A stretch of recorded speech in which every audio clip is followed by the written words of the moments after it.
여러분 안녕하십니까? 부동산 세법의 이재준입니다. 자, 우리 이번 시간은요, 시험 대비 마지막 파이널 합격서 강의는 우리 최종 핵심 이론 정리하는 시간 갖도록 하겠습니다. 아마 7시간에 걸쳐서 진행이 되지 않을까 생각합니다. 자, 그래서 우리 첫 진도 들어가 보도록 하죠.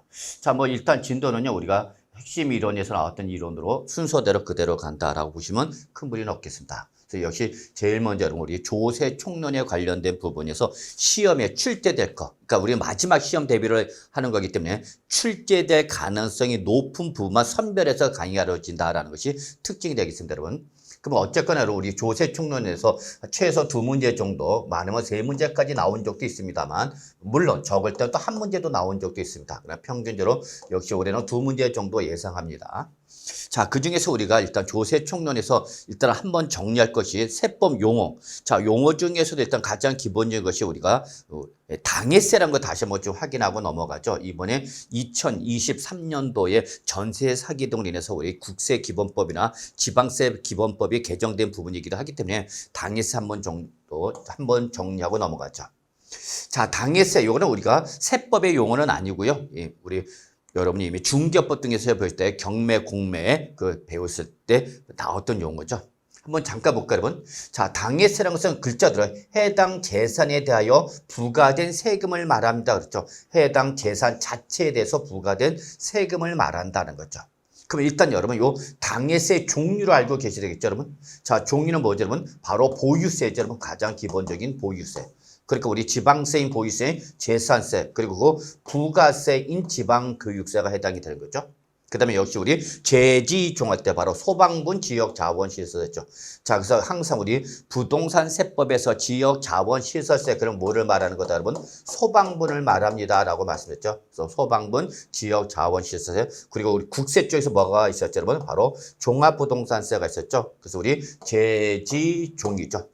다만 재산세, 부가세인 지방교육세는 당해세에 포함이 되지만 종합부동산세, 부가세인 농특세는 들어오지 않습니다, 여러분. 그래서 이나 재지종 이렇게 좀 정리해 두시면 되겠습니다, 여러분. 그 다음에 우리 시험범위는 아닌 걸로 봅니다만 일단은 상속세, 증여세도 바로 상속재산, 증여받은 재산에 대해서 부과되는 거죠, 여러분. 그 다음에 우리 자동차세도 사실상 당해세에 해당을 합니다. 그러나 여러분 요 정도만 보시면, 재지종만 보시면 큰 무리는 없겠습니다.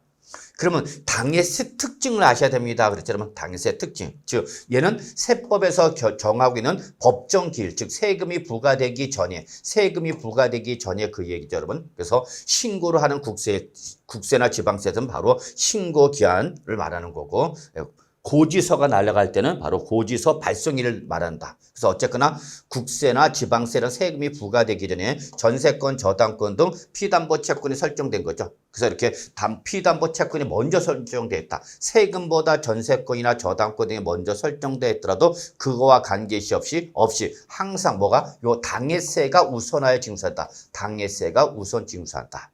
그래서 전세권이나 저당권 등이 먼저 설정됐어도 세금이 먼저 받아간다. 그 얘기대로 바로 요 재지종이 먼저 받아가는 거죠. 자, 다만 이 국세나 지방세나 똑같죠, 여러분. 국세나 지방세에서 바로 요 상속세나 증여세 또는 종합부동산세 법정 기일이 요 세금이 부과되기 전에 임차인의 확정보다 뭐다, 여러분? 늦었다라고 했죠. 즉, 임차인의 확정 일자가 더 빠른 거죠. 재지종보다 더 빠르다. 그러면 그때는 이 당해세가 받을 금액에 대해서 바로 누가 주택임대차 보증금 등이 먼저 받아간다라는 것을 여러분이 올해 주의사항으로 좀 정리해 주시기 바랍니다, 여러분. 그래서 자, 정리하면은 일단은 뭐는 당해세는 뭐보다 우선한다? 전세권이나 그다음에 뭐 저당권 등 피담보채권보다도 어떻게 한다? 항상 우선한다. 근데 이 당해세보다 앞서서 먼저 이렇게 우리 주택임대차 보호법이나 상가임대차 보호법에 따른 대항 요건을 갖춘 바로 임대차, 상가나 주택이나 상가 건물 이건 상가 건물에 대해서도 적용하는 겁니다, 여러분. 그래서 상가 건물 임대차 우리 보증금 설정 일자가 더 빠르다. 먼저 설정되어 있다는 얘기죠. 당해세보다. 그러면 요때에 요 당해세가 받을 금액을 대신해서 누가? 바로 임차인이 받아가라. 그 얘기가 된다는 걸 확인해 두시기 바라겠습니다. 여러분 아시겠죠? 그래서 요 당해세 한번 정도 정리해 두시고요. 자, 우리 그다음에 조세청서 가장 중요한 것이 바로 뭐죠? 예, 납세 의무의 성립과 확정 소멸이죠, 여러분. 예, 그래서 요 납세 의무의 성립 확정 갑시다. 자, 납세 의무 여러분 성립 별표 3개 일단은 뭐 가장 중요한 부분이다. 조세청에서 계속해서 반복해서 출제되는 부분이다라고 말씀드렸죠. 그다음 확정이죠, 여러분. 이거는 별표 2개. 기억나시죠, 여러분? 당의 예, 납세의무 성립시로 당의 세목이 뭐에 따라서 결정되고 여러분 성격, 그죠? 당의 세목의 성격에 따라서 결정된다. 그 다음에 확정 뭐죠, 여러분? 바로 당의 세목의 부가징수 방법에 따라서 결정된다. 기억하셔야 됩니다, 여러분. 네. 그럼 한번 볼까요, 여러분? 납세의무 성립시기. 그럼 취득세나 등록면허세는 무슨 세입니까? 행위세입니다. 그랬죠, 여러분? 행위세.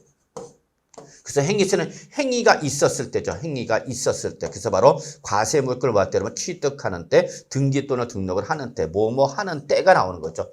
이게 바로 납세의무 성립이라는 걸 기억해 두셔야 되겠죠. 자, 그 다음에 우리 재산세나 지역자원시설세나 종합부동산, 재지종. 다시 한번 말하자면 여기서 말하는 지역자원시설세는 뭐예요, 여러분? 소방분 지역자원시설세랍니다. 말합니다라는 거 다시 한번 말씀드리고요. 그럼 얘들은 보유세고 보유세 때는 여러분 항상 어느 날 현재로 과세한다 여러분? 과세 기준 현재로 과세를 하는 거죠. 이때 우리 지방세법상 과세 기준 언제로 됐죠 여러분? 예, 바로 6월 1일로 되어 있는 거죠. 그리고 종합부동산세는 재산세 과세 기준을 쫓아가도록 됐기 때문에 같은 날짜가 되는 거죠 여러분. 그 다음에 여러분 우리 소득세죠. 소득세는 무슨 세죠? 기간세죠. 기간세니까 원칙 언제? 과세 기간이 뭐 할 때 여러분? 끝나는 때죠 여러분. 즉 12월 31일이 끝나는 때니까 결론은 1월 1일 오전 0시가 되는 거죠, 여러분. 다만 예외가 있죠, 여러분. 예외적으로. 그래서 요 예정신고 납부하는 양도소득세일 때는 이때는 예, 바로 과세 필되는 금액이 발생한다는 뭐예요, 여러분? 말일이죠, 말일. 말일 기준인 거 잊으시면 안 됩니다, 여러분. 꼭 기억해 주시기 바랍니다.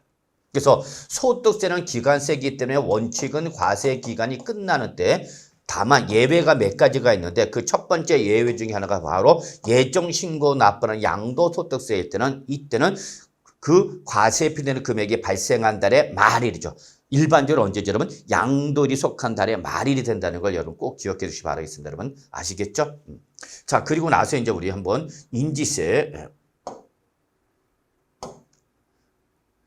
같은 경우는 여러분 우리가 참고해 두시면 될 것 같아요. 얘는 과세문서 작성일이죠. 여러분 과세문서 작성일. 그래서 여러분이 아시다시피 부동산 매매 계약서 그리고 뭐 우리 금전 소비 대체 계약서 이런 것이 다 우리 대표적인 과세문서에 해당하는 것이고요. 그래서 우리 부동산 매매 계약을 체결하거나 또는 은행에서 대출 받을 때 저다 우리 그 금전 소비 대체 계약을 맺겠죠, 여러분. 그럼 그걸 과세문서가 되기 때문에 인지세가 발생이 된다는 거 잊지 마시고요. 자, 그러면 소득세인데 앞에 뭐가 붙었죠? 원천징수라는 말이 붙었죠? 그럼 원천징수는 언제 하죠? 돈 줄 때 원천징수하는 거죠. 그래서 이런 예외 규정이죠. 따라서 이때는 소득금이나 수익금을 뭐 할 때 여러분 지급하는 때가 되는 거죠. 지급하는 때. 그러면 항상 여러분 다시 한번 강조하지만 소득세 그러면 항상 소득세 몇 프로 여러분 10%로 뭐가 쫓아온다 여러분 지방소득세가 쫓아옵니다 그랬죠. 항상 소득세 그러면 지방소득세가 반드시 같이 붙어서 나옵니다. 다만 지방소득세는 부가세가 아니라 독립세입니다 라고 말씀했죠. 근데 이때 국세에서 원천징수라는 말을 지방세는 뭐라 표현한다 여러분? 특별징수라 한다라고 했죠 여러분. 그래서 원천징수하는 소득세 그러면 항상 특별징수는 지방소득세 10%가 같이 나온다는 거 잊지 마시고요. 그래서 바로 항상 요 지방소득세는 뭘 쫓아간다? 소득세 쫓아가는 거죠. 그래서 바로 요 특별징수는 지방소득세는 뭐를 소득세나 법인세 등을 뭐 할 때 여러분 원천징수할 때에 요 특별징수는 지방소득세도 납세 의무가 성립하는 걸 보는 거죠 여러분. 자, 그 다음에 여러분, 우리 농어촌 특별세와 지방지수는 무슨 세죠, 여러분? 부가세죠, 여러분, 부가세. 부가세는 항상 뭘 쫓아간다, 여러분? 본세를 쫓아갑니다. 라고 했었죠, 여러분? 네. 근데 여기 역시 원칙적으로 지방소득세는 항상 소득세 등의 납세 의무가 성립하는 때에 바로 지방소득세도 납세 의무가 성립한다라고 보시면 되겠죠, 여러분?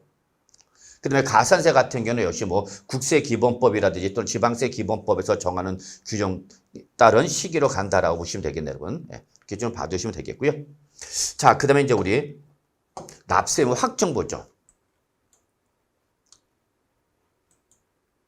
자, 납세 의무 확정이 여러분 우리 뭐죠, 여러분? 바로 부가징수죠, 여러분. 그러면 여러분 꼭 기억하죠. 취등양, 취득세, 등록면허세, 뭐 여러분 양도소득세 요 세 가지가 뭐죠 여러분 전형적인 신고납부 세목이죠. 이거 꼭 기억해 두셔야 돼요 여러분. 취등양, 취득세, 등록면허세, 양도세는 우리 부동산세법에서 가장 대표적인 신고납부하는 지방세와 국세죠. 그래서 신고는 항상 누가 하는 거예요 여러분? 납세무자가 하는 거죠. 그래서 납세무자가 뭐 하면 신고를 하면, 납세무자가 뭐 하면 신고를 하면 그 신고에서 세액이 확정되는 거죠. 근데 납세자가 그런 신고를 했다 안 했다 안 했다 그 얘기죠. 신고를 안 했다 여러분. 그때는 이제 누가 과세권자가 결정하는 거죠. 그래서 결정은 항상 누가 하는 거예요 여러분? 과세권자가 하는 겁니다 여러분. 과세권자. 근데 아시다시피 여러분 취득세 등록면허세는 지방세니까 과세권자로 누가 나온 거고 지방자치단체가 나온 거고 양도소득세는 국세니까 누가? 바로 정부가 나오는 거죠, 여러분. 예, 그래서 다시 한번 정리하면 취득세, 등록세, 양도세는 원칙이 신고 납부 세목이기 때문에 납세 의무자 신고에서 세액이 확정된다. 근데 예외적으로 이런 신고를 하지 않았다. 그럼 그때 누가? 과세권자가 뭐 할 때면 결정하는 때에 확정된다. 아시겠죠? 그래서 여러분 항상 신고는 누가 하는 거고 납세 의무자가 하는 거고 결정은 항상 누가 하는 거예요 여러분? 과세권자가 하는 거다라는 걸 꼭 기억해 두셔야 되죠 여러분. 아시겠죠? 그 다음에 여러분 우리 보유기세 뭐죠 여러분? 제지종은 전형적인 무슨 세죠? 바로 보통징수 세목이죠. 보통징수. 그러면 국세는 뭐야 여러분? 정부 부가가세 세목이죠. 따라서 보통징수는 항상 누가? 과세권자가 세액을 결정하는 거죠. 그래서 바로 지방자치단체가 결정한다. 그래서 여러분 재산세나 소방분 지역 자본시세는 바로 보통징수 방법에서 부가징수해야 하기 때문에 시장, 군수, 구청장이라는 지방자치단체가 결정하는 거죠. 자, 그리고 종합부동산세 이제 국세죠 여러분. 그렇다 보니까 국세니까 누가? 정부가 결정하는 거죠. 근데 특징, 종합부동산세는 원칙이 정부 부가과세이지만 예외적으로 납세무자가 뭐하면 여러분 선택하면 뭐 할 수 있다 여러분? 신고할 수 있죠. 그래서 납세무자가 선택을 해서 신고를 하겠다, 나 직접 신고하겠다. 그러면 그때는 정부의 결정은 있었던 걸로 보고 없었던 걸로 보고 납세무자 뭐해서 여러분? 납세무자 신고에서 확정된다. 이게 가장 중요한 특징이죠 여러분. 그래서 여러분 다시 한번 강조할게요 여러분. 종합부동산세는 원칙이 정부 부가과세. 그래서 정부가 뭐 할 때 결정할 때에 종합부동산세액이 확정되는데 납세무자가 뭐 하면 선택해서 뭐 한다면 신고를 한다면 그때는 정부의 결정은 있었던 걸로 보고 없었던 걸로 보고 납세무자가 뭐해서 여러분 신고해서 확정된다. 아시겠죠 여러분? 꼭 좀 잘 정리해 두시기 바라겠습니다.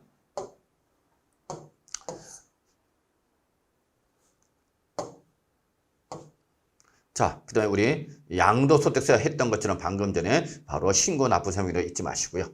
자, 그 다음에 여러분 우리 이제 요 세 가지 좀 기억해 주시기 바랍니다. 여러분 인지세, 원천 징수하는 소득세, 특별 징수하는 지방 소득세 요 세 가지의 특징이 뭐냐면 납세무가 뭐하면 여러분 성립하면 별도의 절차 이시 없이 자동 확정된다라는 것이 특징이 되겠습니다. 여러분 요것도 꼭 좀 정리해 주셔야 합니다. 그래서 여러분한테 시험이 이렇게 나왔죠. 납세 의무가 성립하면 별도의 절차 없이 자동으로 세액이 확정되는 게 뭐가 있냐? 그러면 여러분 뭐 인지세, 그다음에 뭐 원천 징수하는 소득세죠. 여러분 모든 소득세가 아니라 원천 징수하는 소득세. 그러니까 원천 징수하니까 뭐가 나오고 특별 징수가 나오는 거고 소득세니까 뭐가 나온 거야, 여러분? 지방 소득세죠. 그래서 요 세 가지 인지세, 원천 징수하는 소득세, 그다음에 특별 징수하는 지방 소득세 요 세 가지는 별도 납세무 성립이 되면 자동적으로 확정되는 거죠. 여기서 별도의 절차는 뭐예요, 여러분? 별도의 절차는 즉 납세 의무자의 신고나 또는 과세권자의 뭐 여러분 결정, 과세권자 이 결정 이러한 절차 필요 이시 없이 자동으로 세액이 확정되는 특징을 갖고 있다는 거죠, 여러분. 자, 그러면 부가세는 항상 뭘 쫓아간다, 여러분? 본세 쫓아가는 거죠. 그래서 바로 농어촌 특별세나 지방교육세라는 부가세는 항상 본세를 쫓아간다는 걸 정리해 두시면 될 것 같습니다, 여러분. 아시겠죠? 네. 자, 그래서 여러분 우리 납세 의무의 성립과 확정은 이 정도로 마무리하고요. 이제 납세 의무 소멸 한번 잠깐 볼까요? 자, 이미 납세 의무 소멸 사유는 시험에 나왔어요, 여러분, 최근에. 그래서 여러분 또 나오기는 힘들죠. 그렇기 때문에 그냥 한 번만 보시기 바랍니다, 여러분. 납부나 충당, 부가의 취소 또는 제척기간의 만료라든지 또는 소멸시의 완성 이게 바로 납세 의무의 소멸 사유에 해당하는 거죠. 다만 이미 납세 의무의 소멸 사유는 시험에 나왔기 때문에 요 납세 의무 소멸 사유가 또 나오기 힘들지만 그래도 여러분 꼭 기억할 것이 자, 제척 기간을 알아야 됩니다. 여러분 제척 기간. 그래서 제척 기간과 소멸 시효는 여러분 알아두셔야 됩니다. 그럼 제척 기간을 일단 크게 몇 가지로 구분한다 여러분? 세 가지로 구분합니다. 그랬죠? 몇 년짜리? 10년짜리, 7년짜리, 5년짜리 이렇게 세 가지로 구분하죠. 그래서 기본이 5년입니다. 기본이 5년이고요. 다만 세법상 부정한 행위를 저질렀거나 또는 악질 무신고 즉 취득을 해서 상속이나 증여해서 취득했는데 취득세 신고를 하지 않았든지 또는 명의신탁 약정으로 취득했다든지 이런 식으로 해서 악질 무신고일 때는 이때는 부정이와 똑같이 뭐죠 여러분? 10년이죠 여러분 10년. 단순 무신고는 몇 년이죠 여러분? 7년이죠 여러분. 그리고 요 10년짜리와 7년짜리가 아니면 나머지는 무조건 몇 년이 되는 거 여러분? 5년이 되는 거다 그 얘기죠 여러분. 그러면 이때 요 나머지를 좀 기억해 두셔야 된다 여러분. 그래서 요 세 가지 요 부정행위, 악질 무신고 요거는 뭐죠 여러분? 취득세, 등록 면허세, 양도소득세 신고 납부하는 세목이죠. 그래서 취득세나 양도소득세를 부정한 행위를 신고를 했다 또는 취득세를 악질 무신고했다 몇 년? 10년. 취득세나 등록세나 양도세 아예 신고 자체를 안 했다? 7년이죠. 그러면 요것들 뭐 하거나 여러분? 과소신고했다. 과소신고죠. 그러면 요거는 과소신고는 몇 년으로 가는 거예요, 여러분? 5년으로 가는 걸 잊지 마세요, 여러분. 아시겠죠, 여러분? 그 다음에 우리 역시 뭐죠? 제지종, 뭐죠, 여러분? 보유세죠. 매년 부과하는 우리 보유세일 때도 몇 년을 간다 여러분? 5년을 간다. 그래서 최근에 바로 요 종합부동산세 같은 경우에 제척 기간은 몇 년이다 여러분? 5년이다라는 걸 여러분이 꼭 좀 기억해 두시기 바랍니다. 아시겠죠 여러분? 그래서 다시 한번 정리하면 취득세, 등록세, 양도소득세를 부정한 행위로 했거나 악질 무신고했다는 몇 년? 10년. 취득세나 등록세나 양도세 신고를 안 했다 몇 년? 7년. 취득세나 등록세나 양도세 과소 신고했다. 그때 몇 년? 5년을 가는 거죠. 여러분 5년. 그 다음에 제지종은 무조건 몇 년? 5년밖에 없습니다. 여러분 제지종은 무조건 5년밖에 없다라는 거 잊지 마시고요. 네. 자, 그 다음에 만약에 아직까지 시험에 나오지는 않았고 나올 가능성은 적지만 부담부 증여일 때, 즉 양도소득세에서 부담부 증여일 때는 여러분 우리 양도소득세 제척기간을 적용하는 것이 아니라 증여세 이 제척기간을 적용한다는 거나 참고로 한번 들으시기 바랍니다. 자, 그래서 요 정도로 보시고요. 자, 그 다음에 이제 우리 소멸시효 한번 잠깐 보죠. 자, 소멸시효 기간도 기본이 몇 년이죠, 여러분? 5년이죠? 5년. 다만 가산세를 제외한 5천만 원 이상의 지방세라든지 5억 원 이상의 국세, 요거는 뭐죠, 여러분? 고액이죠, 여러분. 그래서 기본적인 조세 채권의 소멸시효 기간은 5년인데 예외적으로 고액의 지방세거나 국세일 때는 요거는 바로 5년의 더블 몇 년이라고 하는 거죠, 여러분? 10년으로 가는 거죠, 여러분. 10년이라는 거 잊지 마세요. 다만 지방세에서 말하는 고액은 5천만 원 이상일 때 가산세를 제외한 금액이 5천만 원 이상일 때고 국세일 때 고액은 5억 원 이상을 말한다라는 것도 좀 같이 한번 좀 정리해 주시기 바랍니다. 자, 일단은 그래서 여러분 우리가 조세 총론에서 일단 출제될 가능성이 가장 높은 부분을 이쪽으로 보고 여기에서 나오면 하나 나지 두 문제가 나오면 이건 반드시 맞아야 됩니다. 물론 이 범위를 벗어나서 이제 뭐 우리 국세나 지방세의 조세 불복 절차가 나온다든지 또는 뭐 서류의 송달 이런 예외적인 경우가 나올 수도 있죠. 여러분. 그런 예외적인 일회성 문제는 어쩔 수 없지만 이 계속해서 반복해서 출제가 되는 부분 이 부분은 반드시 여러분 숙지 정리해 두시고요. 나오면 반드시 맞출 수 있도록 준비해 주실 걸 부탁드리면서 일단 조세총은 여기서 마무리를 하겠습니다. 해야 할 건 많지만 우리가 이제 나올 부분만 좀 한번 정리하는 걸로 보는 거니까 이 정도로 마무리하고요. 자, 이제 우리 지방세인 취득세에 넘어가도록 하겠습니다. 자, 지방세에서 가장 중요한 부분이죠. 여러분 별표 3개. 최소 3문제에서 4문제 정도 나옵니다라고 했죠. 그래서 최소 3문제, 최대 4문제까지 출제 가능하고 특히 4문제가 나올 때는 여러분 뭐와 함께 여러분 농어촌 농어촌 특별세가 아니라 등록면허세죠. 여러분 등록면허세와 연결돼서 출제될 수 있다라는 거 잊지 마세요, 여러분. 자, 그럼 우리 지방 취득세가 뭐냐라는 우리 정의 이런 거 한번 보시면 되고 성격도 한번 보시면 되겠고요. 다만 지방세는 지방세의 종류마다 과세권자가 다를 수 있습니다라고 했죠. 그래서 우리 취득세 과세권자 한번 좀 정리하고 넘어가죠. 자, 별표 하나 정도. 그러면 이때에 납세지를 관할하는 도지사 또는 특강시장이죠. 도특강이죠, 여러분. 도특강. 뭐 여러분 공법 시간에 뭐 특강도 이렇게 외우시는 것 같더라고요, 여러분. 그래서 저는 우리 지방자치법상 지방자치단체의 기본이 도이기 때문에 도를 기본으로 하고 같은 광역지방자치단체인 바로 특별시, 광역시가 붙은 거죠. 그래서 여러분 여기 도특강은 뭐다, 여러분? 광역지방자치단체죠. 그 다음에 모든 지방세 이 과세권자로 나오는 바로 특별자치시, 특별자치도가 있는 거죠, 여러분. 그래서 특징, 요 특별자치시나 특별자치도는 모든 지방세 이 과세권자입니다 라고 했죠. 그러니까 특별자치시나 특별자치도는 여러분 따로 외울 필요 없어요. 얘는 모든 지방세일 때 항상 나오는 거니까, 여러분. 그렇죠, 여러분? 그래서 특별자치시, 특별자치도, 세종특별자치시, 제주특별자치도는 모든 지방세 과세권자다 이렇게 정리하시면 되겠습니다. 다만 지방세 종류에 따라서 광역지방자치단체는 도특강이 나오는 거냐, 시군구가 나오는 거냐, 짬뽕이 되는 거냐, 요 차이점이 있는 거죠, 여러분. 그러면 취득세는 전형적인 광역지방자치단체 등에 부과하는 지방세이기 때문에 도지사 또는 특강시장이 나온다는 거 잊지 마세요. 그리고 이때 바로 광역지방자치단체 등에 부과하는 지방세에서 여러분 또 뭐가 있죠, 여러분? 지방교육세, 그죠, 여러분? 지방교육세도 바로 도지사 또는 특강시장이 부과하는 지방세라는 걸 기억해 두시고요. 요거 말고 하나가 더 바로 소방분 지역자원시설세, 여러분. 지역자원시설세도 요거는 바로 우리 도지사 또는 특강시장에 부과하는 지방세다라는 걸 좀 기억해 두시기 바라겠습니다, 여러분.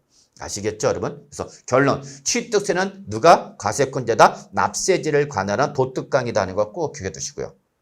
특히 이때에 이 납세지, 그래서 지방세에서 뭐를 물어보면 납세지를 물어보면 기본적으로 어디로 간다, 여러분? 바로 부동산 소재지죠, 여러분. 부동산 소재지로 간다는 걸 꼭 기억해 두셔야 돼요, 여러분. 그래서 부동산에 대해서 지방세를 과세를 할 때의 납세지는 어디가 된다, 여러분? 부동산 소재지가 되는 거다라는 걸 여러분 또 잊지 마시기 바랍니다. 물론 요 예외가 있죠, 여러분. 예외 한 번이나 눈으로만 살짝 보시면 큰 무리는 없겠습니다. 아시겠죠? 자, 이렇게 보시고요. 자, 그 다음에 우리 납세 의무자 좀 살펴보도록 하죠. 자, 납세 의무자는 여러분 우리 개별 문제 출제 가능합니다. 별표 3개, 별표 3개. 그래서 반드시 숙지 정리해 주시기 바랍니다. 특히 올해 개정된 부분도 있기 때문에 여러분이 한번 납세 의무자 그리고 취득의 개념에서 연결시켜서 좀 정리할 것이 있다는 것 좀 한번 말씀드리고요. 자, 한번 보죠. 그럼 취득세 납세는 누구냐? 원칙. 등기 등록을 이행하지 않았어도, 뭐를 하지 않았어도, 형식적 요건이 등기 등록하지 않았어도 사실상 뭐 있으면 취득했으면 우리 취득한 거를 본다, 안 본다? 본다는 얘기죠. 그래서 결론, 취득세 납세 문제는 누가 되는 거면 바로 사실상 취득세 과세물권을 취득한 사람이죠. 그래서 여기서 중요한 말은 뭐예요, 여러분? 사실상이 중요한 말이죠, 여러분. 무슨 과세 원칙, 여러분? 실질 과세 원칙인 거죠. 그래서 설사 등기 등록을 하지 않았어도 사실상 잔금 등을 지급해서 소유권 취득했으면 뭐를 하지 않았어? 등기를 하지 않았어도 취득세 납세물이 있다, 없다? 있다는 얘기죠. 근데 여러분 일단 뭘 하면 등기 등록을 하면 사실상 취득 여부에 관계없이 얘는 무조건 취득으로 보는 겁니다, 여러분. 기억해 두셔야 돼요, 여러분.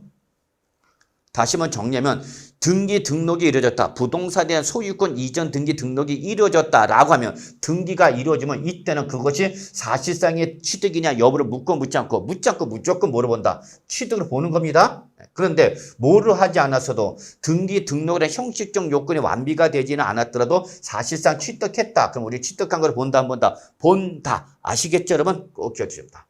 따라서 취득세는 누가 내는 거다? 그 취득세 과세물권을 뭐한 사람이래요? 사실상 취득한 자가 납세무자가 되는 거다라는 걸 여러분이 원칙으로 잡아두시고요. 이제 케이스 바이 케이스, 즉 사례별로 이제 우리가 한번 좀 정리해 보는 거죠. 그러면 일단은 주체구조부 취득자, 말이 조금 어렵습니다. 그러면 그래서 여러분 건축물에 부수되는 설비죠, 여러분. 부수되는 설비를 누가? 주체구조부 취득자 이외이자, 요거 묻으셔야 되겠죠.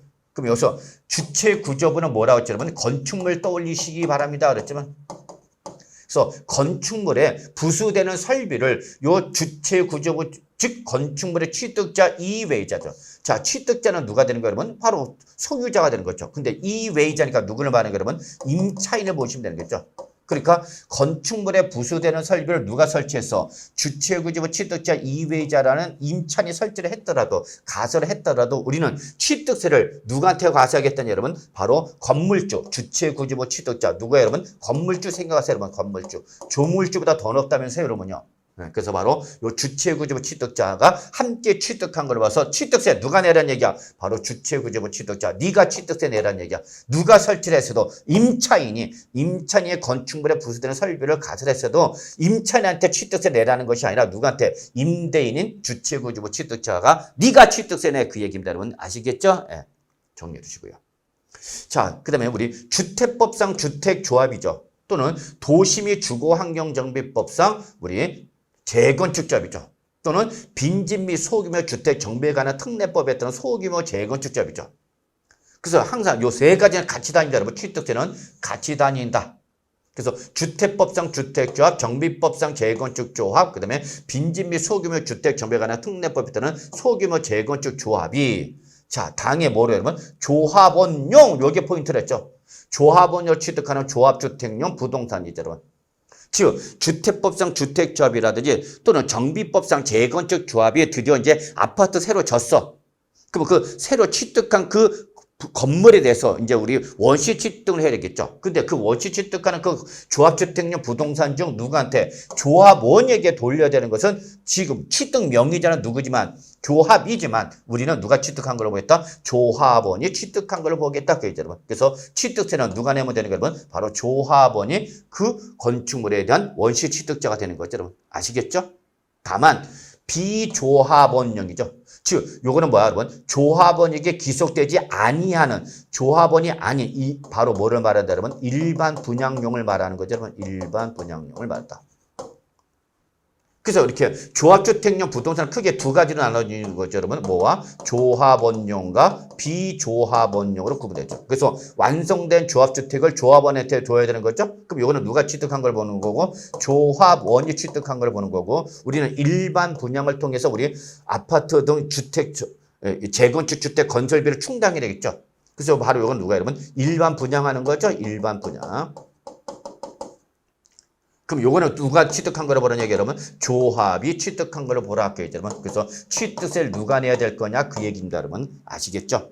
그래서 여러분 외우려고 하지 마시고요. 조합원료를 취득하는 조합주택용 부동산이다. 그러면 그때는 취득 명의자는 조합이라더라도 누가 취득한 거로 본다 그러면 조합원이 취득한 거로 본다. 근데 무는 비조합원용 그냥 그대로 누가 조합이 취득한 거로 봐라 그 얘기입니다, 여러분. 아시겠죠? 요것도 꼭 좀 체킹해 주시 바라겠습니다. 자, 상속을 받았다 봅시다, 여러분. 상속을 받았다. 그럼 상속을 받은 취득세 과세 물권은 당연히 누가 내는 거면 상속인 각자죠, 여러분. 상속인 각자가 자기 뭐에 대해서 지분에 대해서 자기 이 지분에 대해서 납세를 부담했죠. 그래서 바로 여기 지분을 취득했다. 이건 뭐 여러분? 공동상속을 받은 걸 말하는 거죠. 공동상속. 그럼 그때는 그 공동상속은 누가 여러분? 지분이 취득한 걸 보는 거다라는 걸 잊지 마시기 바랍니다, 여러분. 자, 그 다음에 이제 우리 과점주주도 여러분 나름대로 과거에 최근에 한 중반 이후에 출제됐었던 부분이죠. 그래서 한번 정리해 두시고 언제 또 시험에 나올 수는 있는 부분이기 때문에 한 번 정도는 정리해 둘 필요가 있는 거죠. 그래서 한국 우리 자본시장과 금융투자업에서 관한 법률, 즉 자본시장과 금융투자업에 관한 법률에서 규정하는 유가증권 시장에 상장된 법인을 제외한 법인, 이게 바로 뭐죠 여러분? 비상장 법인을 보시면 되겠죠. 그러면 이러한 비상장 법인이 발행한 주식 등을 취득함으로써 100분의 50을 뭐하면 여러분? 초과하는 거죠. 즉 50%를 초과하는 자. 즉 그 비상장 법인은 뭐가 되는 거면 최대 주주가 되는 거죠. 최대 주주가 그 비상장 법인을 뭐하는 거면 사실상 지배하는 사람인 거죠. 사실상 지배자다. 따라서 누가 이 법인이 이미 뭘 취득했는데 부동산 등을 취득해서 이미 취득세를 냈는데 그럼에도 불구하고 그 비상장 법인의 50%를 초과하여 갖고 있는 최대 주주인 누가 과점 주주가 있다면 과점 주주가 다시 한번 그 법인의 부동산 취득한 걸로서 과점 주주 뭐 내? 취득세 한 번 더 내. 그래서 얘는 무슨 과세 여러분? 이중과세입니다. 그랬죠. 그래서 과점 주주에 대한 간주주는 혜택을 주는가 불이익을 주는가 그러면 불이익을 주는 거라고 했어요. 불이익을. 네. 그래서 이때는 그 과점 주주가 취득세 한 번 더 내라는 얘기죠. 그래서 무슨 과세하겠다? 이중과세하겠다. 이미 누가 냈는데 법인이 이미 부동산에 대한 취득세를 냈는데 그 비상장 법인에 과점 주주가 있으면 과점 주주 네가 다시 한 번 내. 그래서 무슨 과세? 이중과세죠. 다만 법인을 뭐 했을 때는 법인을 설립했을 때는 이때는 과점 주주가 있다더라도 그때는 과세를 한다 안 한다? 안 한다. 그래서 법인 설립 시 지분에서는 취득세를 과세를 안 하는 거다라는 거죠, 여러분. 그러면 항상 여기는 뭐야, 여러분? 법인을 뭐 한다면 설립한 후죠. 법인을 설립한 후에 최초로 과점 주주가 되었다. 그러면 이때 과세가 되는 지분율은 그날 지분 모두, 즉 과점 주주가 최초로 과점 주주가 됐을 때 그때 지분 전체에 대해서 취득세를 과세하는 거다라는 거 잊지 마시고요. 그 다음에 이미 과점 주주였던 자가 주식을 다시 추가 취득해서 지분이 증가되거나 또는 과점 주주였다가 주식을 매도해서 과점 주주가 아니었다. 다시 주식을 재취득해서 다시 과점 주주가 된 거죠, 여러분. 어쨌거나 여러분 기존에 이미 과점 주주인 상태에서 지분이 증가되거나 과점 주주였다가 아니었다 다시 과점 주주가 됐을 때는 항상 과거를 묻죠. 그래서 과거를 물어서 과거의 최고 지분율을 뭐 했을 때만 여러분 증가했을 때만 과거의 최고 지분율을 증가할 그 증가분만이죠. 즉 최초로 과점 주주가 되는 그날 지분 전체인데 반해서 이미 또는 다시 과점 주주가 되는 과거의 최고 지분을 증가한 요 증가분만 취득세 납세 의무가 있는 거다라는 걸 꼭 기억해 두시기 바랍니다, 여러분. 아시겠죠, 여러분? 예. 자, 그다음에 나머지 한번 보죠. 자, 이번에는 우리 정원이나 부속 시설물이죠. 이때 이 정원이나 부속 시설물 어디다 설치했는지 잘 보셔야 돼요, 여러분. 그래서 택지 공사 준공된 어디에 토지에 정원이나 부속 시설물 등 뭐였어요? 그러면 조성 설치한 거죠. 그러면 이때에 이 정원이나 부속 시설물은 어디에 설치했으니까 토지에 조성 설치했으니까 이때 이 정원이나 부속 시설물은 어디에 토지에 포함하라 합니다. 토지에 포함하라. 그럼 이때 토지에 포함하면서 토지 뭐로 보는 얘기 여러분? 지목의 사실상 변경, 즉 토지 지목 변경으로 보라는 얘기죠, 여러분. 그럼 이거 무슨 취득이 되는 거죠, 여러분? 그렇죠? 간주 취득이 되는 거죠. 그래서 누가? 토지 소유자가 취득세를 내는데 바로 무슨 취득으로 봐서 간주 취득이죠. 그래서 바로 요때 과표는 바로 뭐가 되는 거죠, 여러분? 그 지목 변경으로서 뭐 한가, 여러분? 기본적으로 증가한 가액에다가 여러분 무슨 세율 정하는 거죠, 여러분? 바로 특례세율 2%로 특례세율 2% 해서 취득세를 누가 내라? 바로 토지 소유자가 내라 그게죠, 여러분. 왜? 정원이나 부속시설을 어디에 설치했으니까? 토지에 조성 설치했으니까. 근데 여기는 정원이나 부속시설물 등을 어디에 설치했으면 건축물에, 건축하는 건축물에 조성 설치했다라고 했잖아요. 그러면 이때는 이 정원이나 부속시설물은 어디에 포함하라? 건축물에 포함하라. 여기는 지금 어디에 포함한 거고 토지에 포함한 거고 여기는 건축물에 포함한다. 이걸 구분하셔야 되죠. 그러면 어떨 때 토지에 포함하는 거고 어떨 때 건축물에 포함하냐. 이건 앞에 말을 보라고. 그래서 택지 공사 준공된 토지에 조성 설치가 됐다. 그러면 그때는 어디에 포함하는 거고 토지에 포함하는 거고 건축물에 조성 설치했다. 그럼 그때는 그 정원이나 부속시설은 어디에 포함하라? 건축물에 포함하라고 여러분. 아시겠죠? 이걸 가끔가다 구분을 못하겠다고 좀 어려워하는 분들 계시더라고요. 어려워하지 마세요. 여기 조건에 제시가 된다는 거 잊지 마세요. 그러면 이때 이 건축물에 포함하는 건 뭐예요, 여러분? 바로 건축, 원시 취득으로 보는 거죠, 여러분. 원시 취득으로 보는 거죠. 그래서 바로 그 누가 건축물을 취득하는 자가 취득세 납세가 되는 거죠. 그러면 이때는 바로 요 정원이나 부속 시설물도 조성 설치한 모든 가액이죠. 전체 가액에 대해서 여러분 우리 원시 취득의 몇 프로면 2.8%에서 취득세 내라 그 얘기죠. 누가 건축물을 취득하는 자가. 아시겠죠, 여러분? 그래서 결국은 여러분 우리 정원이나 부속시설물을 토지에 포함하느냐 건축물에 포함하느냐 그 앞에 조건 보시고 결정하시면 되는 겁니다. 그래서 토지에 조성 설치했다 그러면 토지에 포함하면 되는 거고 건축물에 조성 설치했다 그러면 어디에 포함하라? 건축물에 포함하라 그 얘기입니다. 여러분 아시겠죠? 네. 자, 그다음에 우리 도시개발법상 도시개발사업이죠. 또는 도시 및 주거환경정비법상 정비사업이죠. 여러분. 자, 이러한 사업 시행 대상이 되는 부동산의 소유자가 환지 계획에 따라서 환지 계획 등에 따라서 받는 건축물이 있다면 그래서 여러분 이거 환지 계획 이건 이미 도시개발법상 도시개발 사업이라든지 도시 및 주거환경 정비법상 정비사업 다 배우신 거예요. 공법 시간이 이미 끝난 겁니다. 그래서 이러한 도시개발법상 도시개발 사업이라든지 또는 도시 및 주거환경 정비법상 재건축 재개발 등 정비사업 등에서 환지 계획에 따라서 취득하는 뭐가 있다면 건축물이 있다면 그때는 그 건축물 소유자, 즉 누가 되는 게 기본적으로 조합원이 되겠죠, 조합원이. 또는 뭐 조합이 취득할 수 있는 거죠. 어쨌거나 그 소유자가 뭐 한 걸로 본다 그러면 원시 취득한 걸로 보는 거죠, 여러분. 원시 취득한 걸로 보다. 그러면 이때 원시 취득세 몇 프로 내라는 얘기 여러분? 2.8% 내라 그 얘기죠, 여러분. 아시겠죠? 근데 환지계획 등에서 바로 뭘 받으면 토지를 받으면 이때는 그 토지는 당초 소유 토지의 면적을 뭐한 거? 초과한 면적이죠. 전체 면적이 아닙니다, 여러분. 토지 전체 면적 그럼 틀린 말이야. 원래부터 자기 조합원이 갖고 있던 토지를 초과한 면적의 취득이 일어나는 거죠. 그래서 바로 초과한 면적이 한정해서 바로 토지 소유자가 이거는 무슨 취득이 여러분? 여기는 승계 취득이죠, 여러분. 그래서 초과 취득한 토지 면적이 됐으면 초과 취득한 토지 면적에 대해서 누가 바로 그 소유자가 즉 조합원 등이 무슨 취득? 승계 취득한 겁니다. 그럼 승계 취득한 거 보니까 뭐야, 여러분? 4% 등으로 취득세 내면 된다 그 얘기죠, 여러분. 아시겠죠, 여러분? 네, 그래서 이걸 좀 기억해 주시기 바랍니다, 여러분. 그래서 요 건축물의 취득에 대해서는 환지 계획에 따라서 취득하는 건축물은 그 소유자가 무슨 취득? 원시 취득한 걸 보기 때문에 바로 이때는 취득세 몇 프로 내면 되고 2.8%를 내면 되는 거고 그 토지를 받았다. 그럼 그때는 당초 소유 토지 면적을 뭐한 것만 초과한 면적에 대해서만 누가 그 소유자가 무슨 취득? 승계 취득이니까 여러분 몇 프로? 취득세 바로 4% 내면 된다. 그 얘기가 됐습니다. 여러분 아시겠죠? 여기에 바로 이번에 2023년도 개정된 내용이죠, 여러분. 그래서 개정된 내용의 일부니까 정리해 주시기 바랍니다.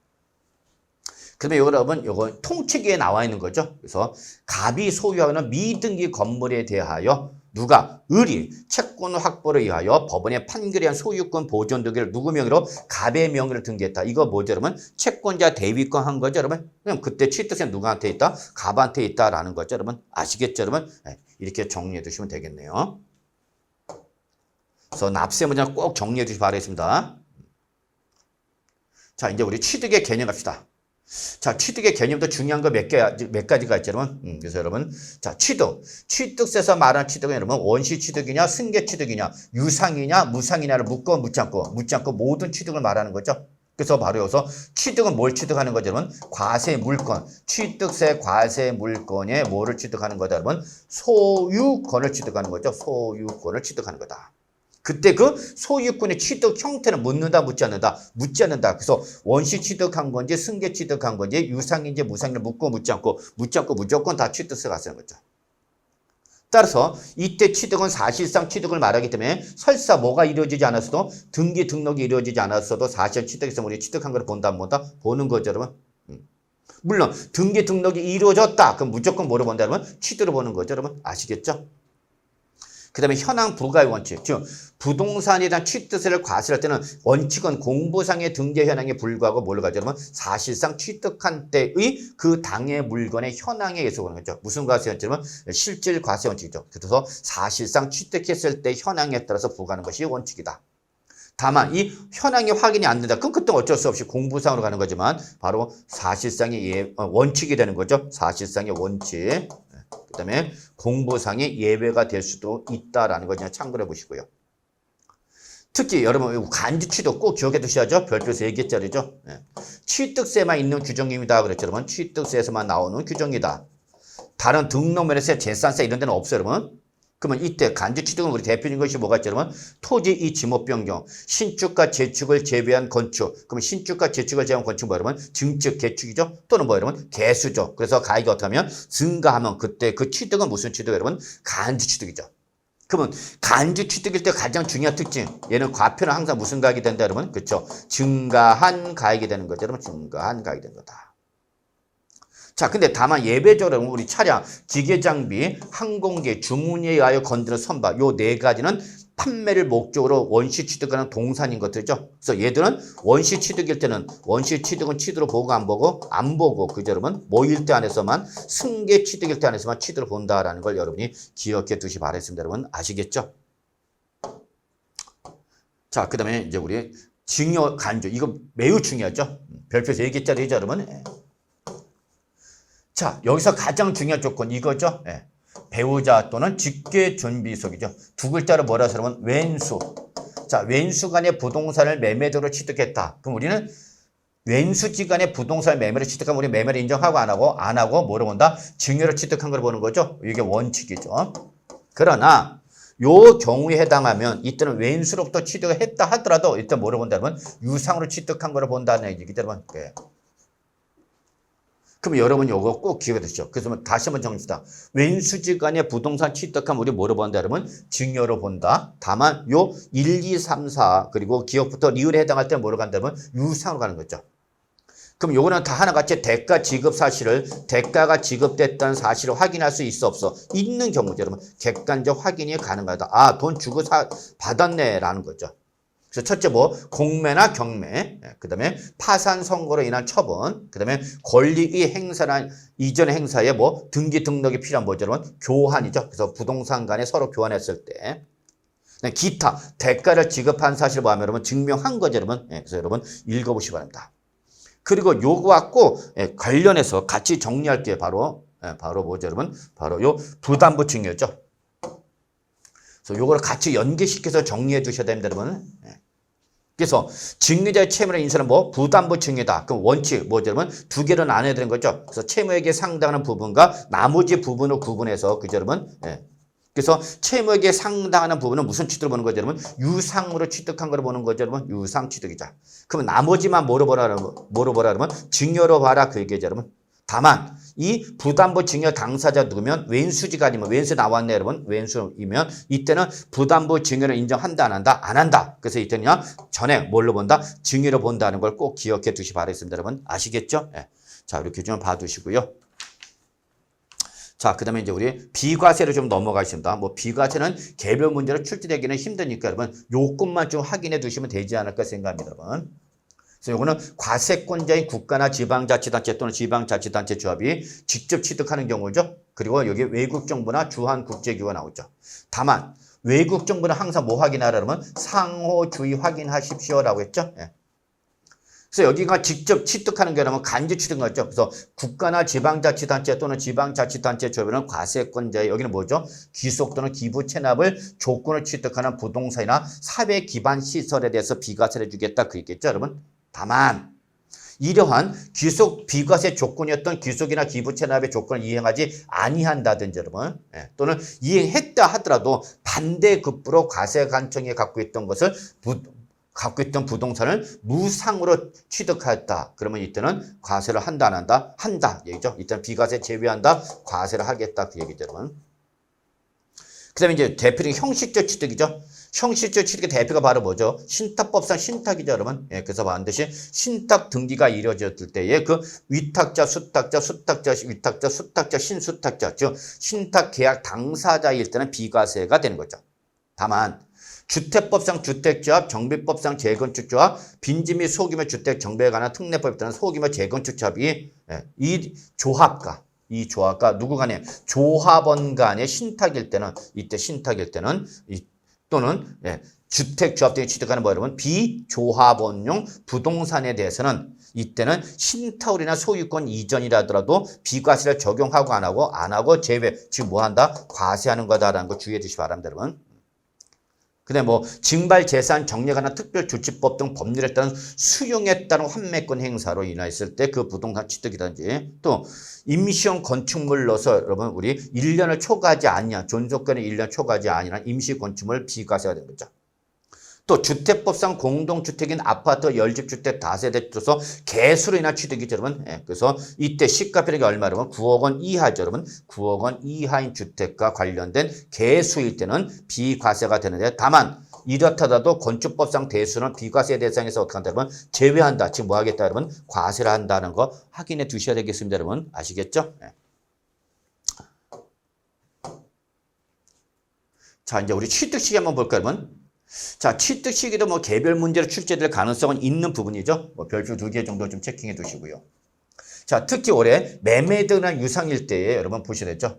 그래서 작년까지는 거래 유형에 따라서 여러분 법인 등으로부터 취득하는 경우 안에서는 사실상 나머지는 계약성인데 올해부터 개정되었고 무조건 원칙이 뭐죠 여러분? 사실상 잔금지급이죠. 원칙은 사실상 잔금지급이다.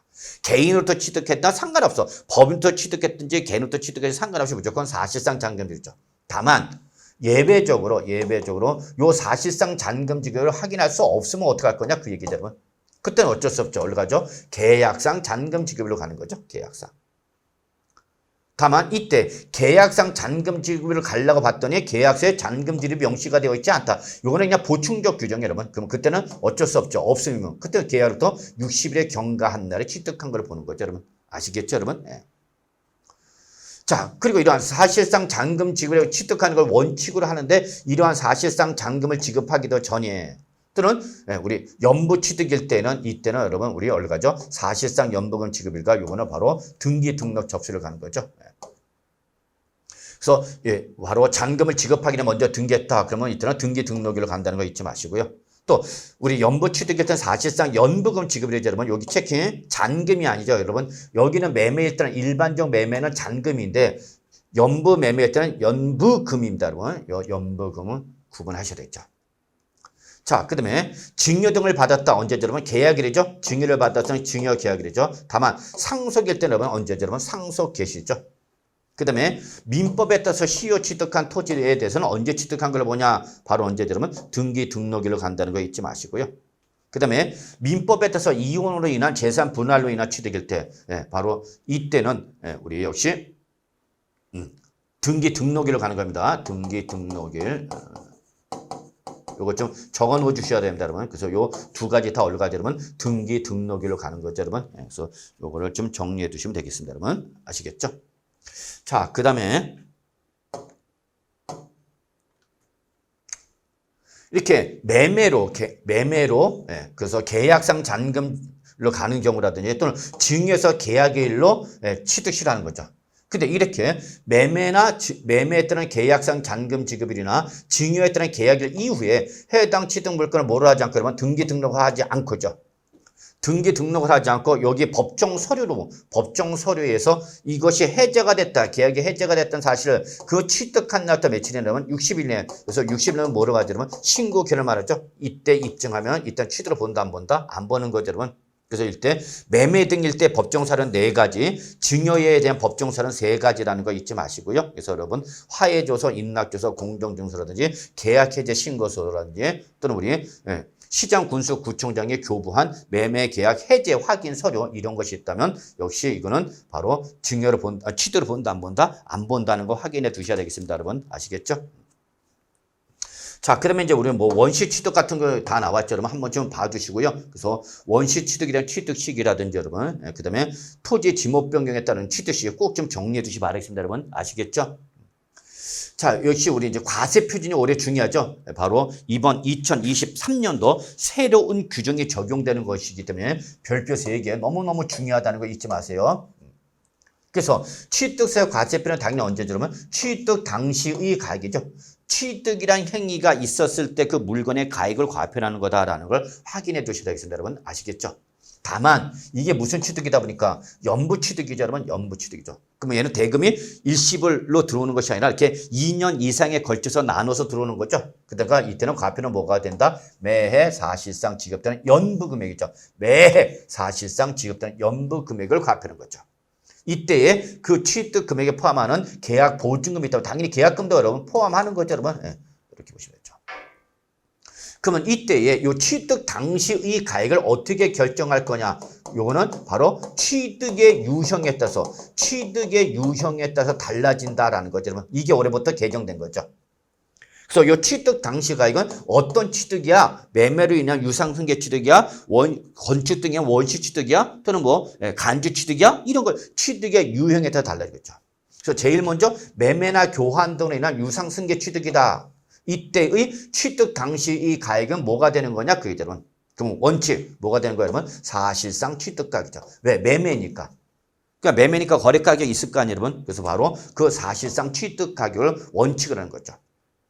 따라서 이때 우리 앞에서 봤던 취득 시기, 즉 사실상 잔금 지급일 또는 계약상 잔금 지급일 또는 등기 등록일, 그걸 기준해서 그 전에 그래서 취득 시기가 도래하기 전에 해당 물건을 뭐하기 위해서 여러분 취득하기 위하여 거래 상대방이나 제3자한테 지급할 거나 지급할 일체의 모든 직접 비용과 여기 나와 있는 간접 비용의 합계이죠. 간접 비용의 합계이죠. 다만 취득대금을 일시급 등으로 지불해서 일정액을 뭘 받으면 할인을 받았다. 할인을 받던 거 할인액은 준 거 안 준 거? 안 준 거죠. 할인액을 포함한 거 제외한 거? 제외한 거죠. 할인액을 제외한 무슨 금액? 할인된 금액이죠. 할인된 금액을 바로 과표를 하는 거다라는 거 잊지 마세요. 그래서 매매 등을 한 유상승계 취득은 언제다 그러면 바로 어떤 걸 한다? 사실상 취득가격이죠. 다만 요거에 뭐가 있다면 예외가 있죠. 그래서 특수관계이죠. 그래서 바로 요거는 바로 부당해산 부인 규정이죠. 그래서 이 예외 규정은 일반적인 매매일 때 적용하는 것이 아니라 특수관계인으로부터 취득해야 된다. 근데 뭐보다 시가 인정액보다 뭐야 여러분? 동그라미 쳐 낮은 가격으로 부동산 취득한 거죠. 특수관계인으로부터 뭐야 여러분? 저가 매수한 거죠. 저가 매수. 그러면 저가 매수하니까 당연히 과표가 어떻게 돼요, 여러분? 떨어지겠죠. 과표가 떨어지니까 취득세가 어떻게 돼요? 떨어지겠죠. 그러면 세금을 적게 내게 되겠죠. 그럼 과세관청이 이걸 인정하겠다, 안 하겠다? 안 하겠다, 그 얘기를. 그래서 반드시 시가 인정액보다 뭐야, 여러분? 낮은 가격으로 샀을 때만이 여러분. 높은 가격으로 샀다. 높은 가격. 그러면 세금을 많이 내는 거죠. 그럼 과세관청은 말을 안 해요. 그래서 특수관계인으로부터 시가 인정액보다 낮은 가격으로 샀다. 그 얘기죠. 그럼 그때는 시가 인정액과 그다음에 사실상의 취득가 두 가액의 뭐가 그러면 차액이죠. 요 시가 인정액과 사실상 취득가 요 두 가액의 차액이 절대적 기준금액 얼마 이상이 되거나 3억 원 이상이 되거나 또는 상대적 비율로서 시가 인정액 몇 프로 이상 5% 이상이면 그때는 조세 부담을 부당하게 감소시킨 걸로 인정을 해서 이때는 사실상 취득 가격을 과표로 하는 것이 아니라 이때는 뭐를? 시가 인정액을 과표로 하는 거다. 이걸 꼭 체킹해 주시기 바라겠습니다. 여러분 아시겠죠? 네. 자, 그래서 일단은 이번 시간은 여기까지 하도록 하겠습니다.